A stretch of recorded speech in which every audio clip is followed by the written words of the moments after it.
Whether you hate him or love him, we can't say that Donald Trump didn't try to warn us. And it's clear as day now that these weren't just predictions. He was trying to tell us the game plan that was actually going to unfold. Before I took office, there were a lot of folks out there making some pretty bold predictions about how things would turn out. If Biden got in, you'd be paying $7, $8, $9. Didn't they say, get rid of your car? Gas prices in the U.S. were already rising due to high demand. The price of gas, it's up again. Pump prices are soaring nationwide this winter. Tonight, drivers are once again fuming over more expensive fuel. If he's elected, the stock market will crash. A stock market crash. The stock market in free fall. Stock market erasing nearly all gains from his time in office. Law-abiding citizens will be totally disarmed. Restrictions on pistol stabilizing braces. Democrats spent the rest of the day trying to figure out how to ban what Joe Biden has called ghost guns. Ghost guns, they're scary.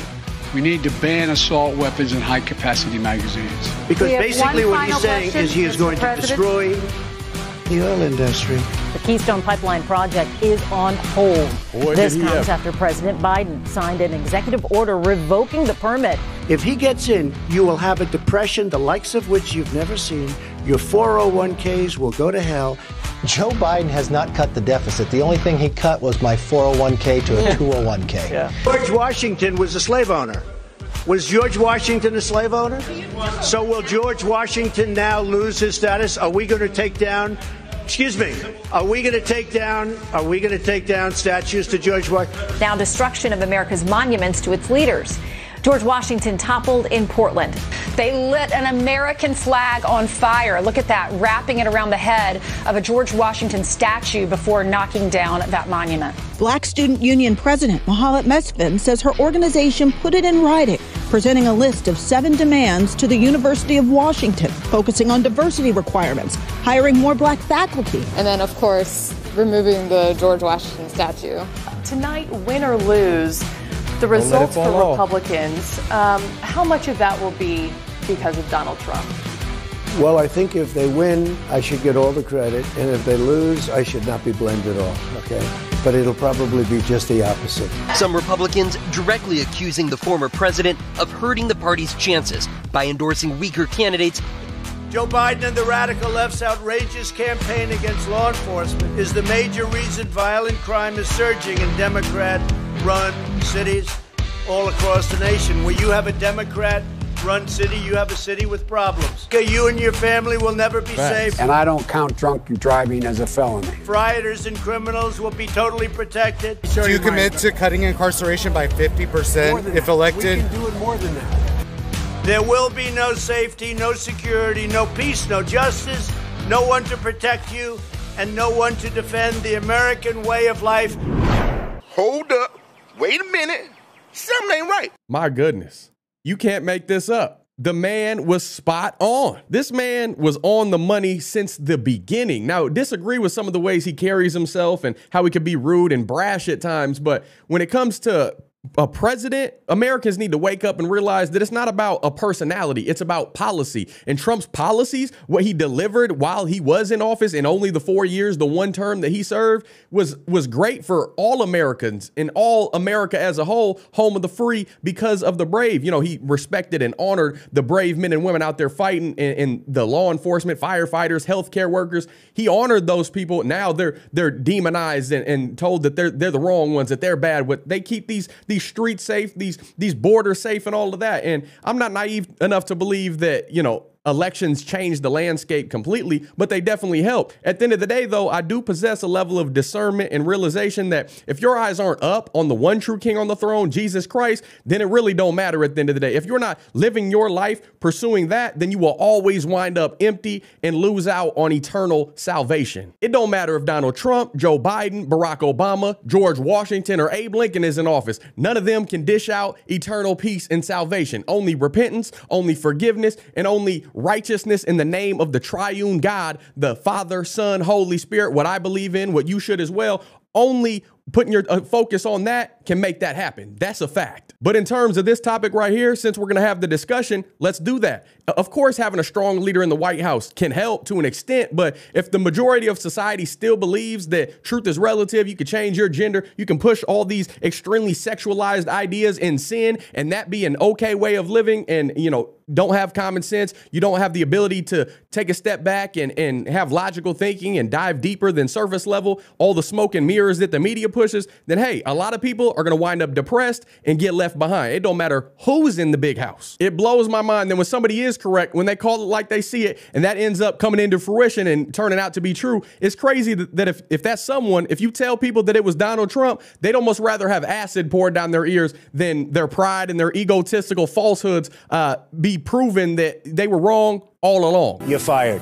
You're fired. What? You're fired. I didn't want You're fired. They can't accept that. It just is absolute insanity that they can't humble themselves and say, you know what? The man was right. Eggs, $6 plus a dozen, milk, mayo, gas prices, everything went up. Interest rates, people's 401ks taking a hit. He was right about the cars too. You look at people like the Pete Buttigieg of the world, constantly pushing these electric car ideas. Now they're trying to ban gas stoves because supposedly that causes asthma and 12 years old and under, and all sorts of ridiculous ways of thinking. Come on, y'all. Wake up, open your eyes, look around, ask yourself, what are they doing behind closed doors while they're talking about all this stuff? What are they actually doing? Dirty deeds, stuff in their pockets, the Bidens, the laptops, the Russias, everything that's going on. Take a step back and view it from a different perspective. Look at it with a wide-eyed, open lens instead of just surface level what's being pushed on these headlines. And yeah, Donald Trump, he was blunt and rude a lot of times, but a lot of folks had it coming to him. And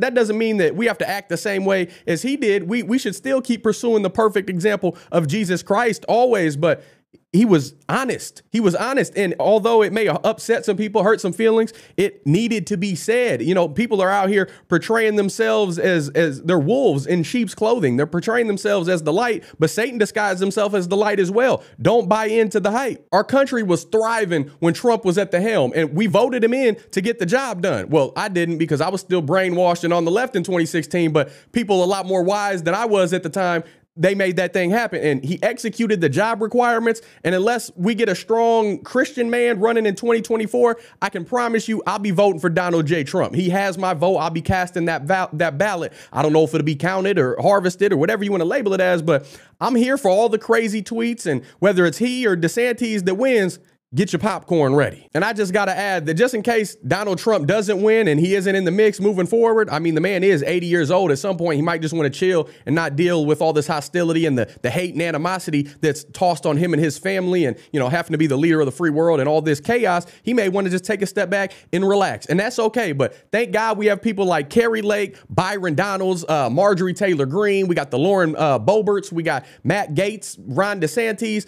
all those people that I truly believe are fighting for our freedoms in an America standpoint. All of those people that stand up for what our founding fathers created this country to be.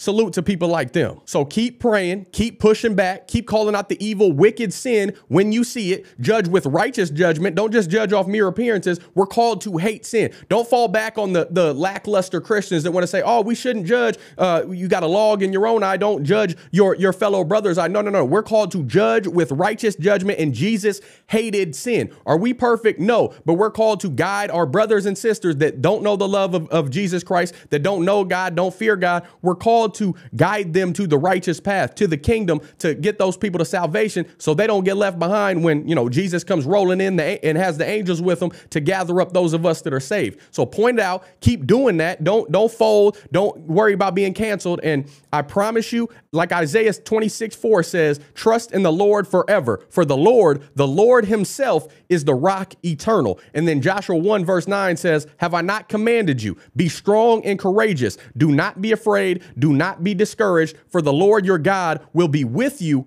wherever you go. That's all I got for today, y'all. Let me know what you think down in the comments below. Let's keep this conversation rolling. And if you got any value from this video, you enjoyed my take on it, don't forget to smash that like button, subscribe if you're not already, ring that notification bell so you can get notified anytime I post a video, just in case YouTube forgets to let you know. If you want to take it a step further, you like what I'm doing over here, you can always get awesome shirts like this made by my lovely wife. This says Redeem. This is over in her Etsy store. She's got hoodies, t-shirts, bleach, no bleach options, all different sizes from petite, teat, small to big and hefty 5Xs. We got it all over there. She also has tumblers now available. This says Be the Light. She's got a couple other ones, and we'll have tons more coming as well. All my links are down below if you want to show support to the channel. We love y'all. We'll be praying for y'all. I ask that you do the same for me and mine. But until next time, Godspeed. I'm gone.